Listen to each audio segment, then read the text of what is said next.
तुम ना काना बाबू मोर ना पृथ्वीराज छुरा। आउ तुमे ट्यूशन के आसला परे तुमके केंदा लागुची।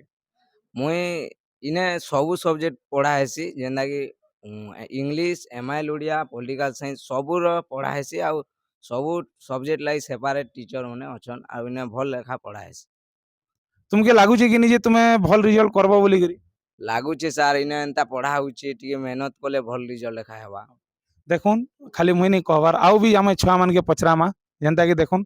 हां आ गुटे हमर पाखे अछन। हां खिरोत हाँ सर तुमके केंदा लागुची हमर ट्यूशन में पढ़ी करी।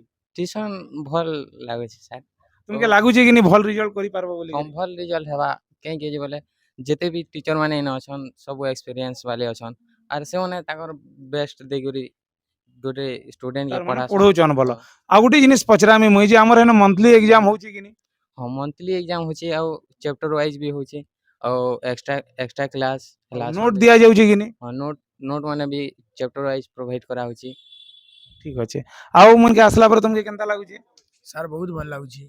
तुमके लागुची कि जे भल रिजल्ट करी पारबो बोली हाँ करी। सार लाଗୁଛି कहीं जे न पढ़ुछन हेंता सब डाउट क्लियर होଉଛି आउ जिते भी हम ये हमर फर्स्ट ईयर छुआ मन के तुमे काना कहबो पढ़ी आसो बोली कर कहबो कि नहीं तुमे। हाँ सार इन हेंता पढ़ा होଉଛି कहीं जे से माने जेन माने अब 10th रे भल मार्क आनछन आउ भल पढ़ुछन आउ भल पढ़बाक चाहुछन से माने हमर कोचिंग रे जॉइन करि पारबे कहीं जे न भल पढ़ा होଉଛି सब रे सब सब्जेक्ट ऑल सब्जेक्ट भल पढ़ा होଉଛି आउ न भल रिजल्ट करि पारबे।